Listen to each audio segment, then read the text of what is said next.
Joining me on the Impact Catalyst is the Director of Food Programs at the St. Petersburg Free Clinic, Shaina. Welcome. Thank you. Thank you for having us today. So you've been busy lately. Busy is an understatement. We have. Can you give us an overview of how the pandemic has affected demand and what the Free Clinic has had to do to pivot to meet that demand? We have altered almost all of our programs to really adapt to this. The main one being our food programs, where we've seen the biggest increase. So we would operate before 5 days a week. A busy day for us would be maybe 150 families, maybe 200. Now a busy day is 750 families. Wow. The demand continues to increase, and we see more and more new families is one of the trends we're seeing. So just in the first 2 weeks of April, there were 1,000 families who had never before been to us who came and sought out our services. And that is disturbing. Yeah. And I was speaking with Beth Houghton on the previous episode, and we discussed the stat that 45% of families are just a paycheck or two away from being in a really tough spot. And now we see that coming to fruition. Is that the sense you get on the ground? It is. The new families and clients that we're serving are ones who have never before been to a food pantry, never needed to, because they were making it barely, but they were making it. And now, having lost one paycheck, having lost a second paycheck, now it's really starting to hit home. And we knew this population was out there. We knew they were always on the brink. And now we're seeing them come seeking our services. One of the things, we've spoken with Feeding Tampa Bay, and they're very big on making sure people understand that, it is not a personal reflection of you or your capabilities. And they believe in bringing dignity to all folks in need. How are you? What are you seeing on the ground as far as people who are needing to ask for this type of help for the first time, and their sort of general sentiments when they do that? It's difficult for people. It's always been difficult. Right now, we converted to a drive-through operation.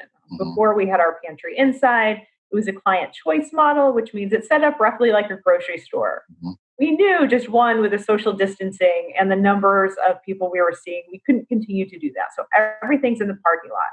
In some ways, it makes it a little easier. We don't ask questions. If you're in that line, you need food, and we know that.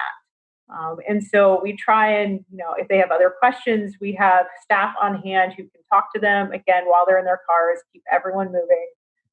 But really just making sure that, we have volunteers who are amazing, and they're happy, smiling faces. They're under masks, so you can't see their smiling faces. But I think just as general atmosphere, people feel comfortable coming to us, and that's why people continue to come to us. We ask all the time, how'd you hear about us? It's always word of mouth. It's never that we advertise somewhere. It's a family member, someone I went to church with, a neighbor. They had a good experience with you, and they told me I could come here. And really just trying to, make sure families understand that we are here for them. And we know that this is just the reality right now, and there are a lot of other people in the same boat with them. How's the supply side been affected, both in getting food in and then scaling up your processing and delivery of the food? The supply has been a wild ride over the past month. Initially, we saw a huge decrease in demand, very sudden, when all the shelves at the grocery stores were empty and you couldn't find anything. Well, the grocery stores didn't have any excess or surplus to donate at that point. And so when you didn't have anything, that means we didn't have anything. And so for a few weeks, it was really rough. Donations went down more than 50%. They're starting to level off again, but the problem we're seeing is they're just not keeping up with the demand. Having our steady level of donations is great, but when you're seeing 70, 80% more people, it's a challenge. And so we've been able to get food in. We are, sourcing it from wherever we can find it and doing a pretty good job of it just to make sure we have enough to supply the families who come to see us. But serving the numbers has been a challenge. And so we have an amazingly dedicated staff. We have amazing volunteers who really keep it running and going. And they work a couple hour shifts so that, they're energized to come back again. But just keeping up with the numbers is something that we're doing well right now, but we know that we're in this for the long haul. This is not going to end anytime soon. Yeah, and speaking of the long haul, this is one of the most painful parts of this pandemic is just by the nature of what it is, how long things have to stay shut down, but then of course the ongoing ripple effect of that into the future. So how are you preparing for the need that probably won't slow down anytime soon?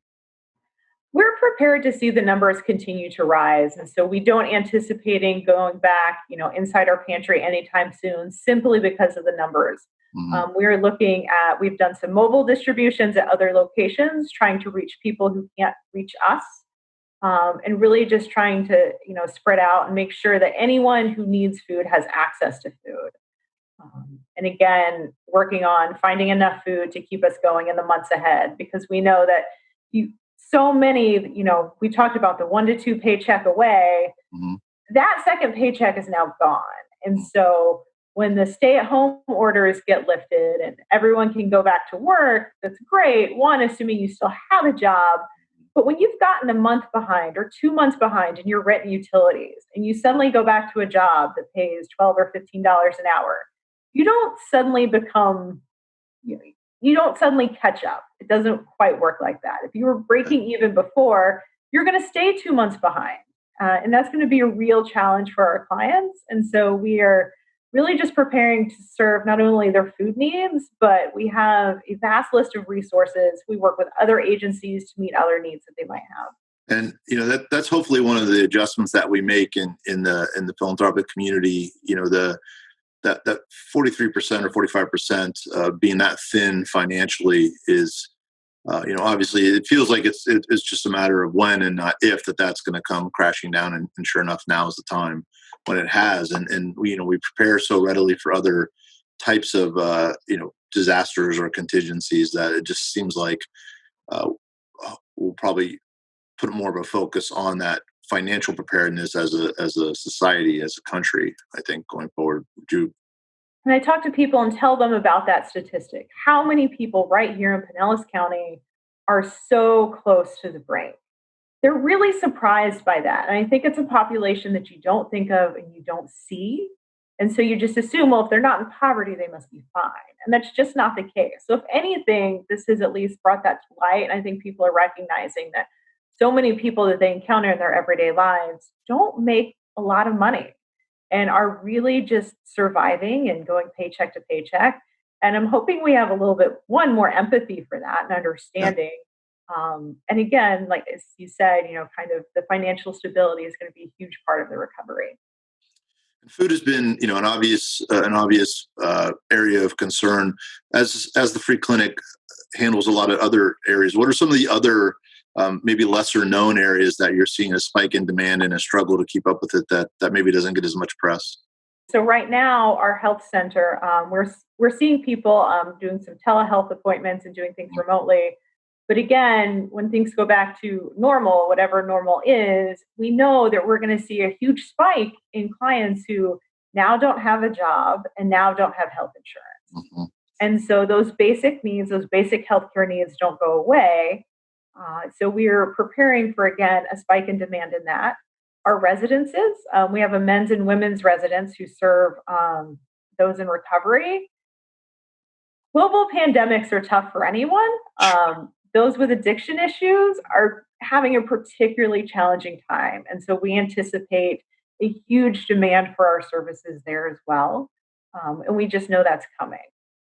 Other assistance that we offer through our We Help Services program, financial assistance with water bills. It's great that the utility companies aren't shutting off people right now, but in a few months, and when that's over, they're still going to be 3 months behind and they're Yeah. going to need a lot of help. It's such a luxury, if that's the right word, to have the free clinic. I've attended the fundraising lunches, and you see the ongoing need that's out there. But now, when you really are the safety net for so many in the community and have stepped up to meet that need and to perform that role, it speaks to how strong the organization is and the foundation that's there. And then, of course, the community hopefully can step up to support you in doing that. But man, thank you so much for what I'm sure are just countless hours and countless logistical headaches, but being driven to continue to do such critical work for the community. Thank you. We appreciate that. This is our 50th year, our 50th anniversary. It's an interesting way to celebrate it, but here we are. But the community has supported us for so long, and they've been so committed and so dedicated, particularly our volunteers. I cannot say enough about them. They're truly amazing and caring and dedicated, and we're lucky to have such a caring community. We really are. Thank you for stopping in. It was great to connect, and we'll keep supporting the free clinic. Thank you very much. We appreciate it.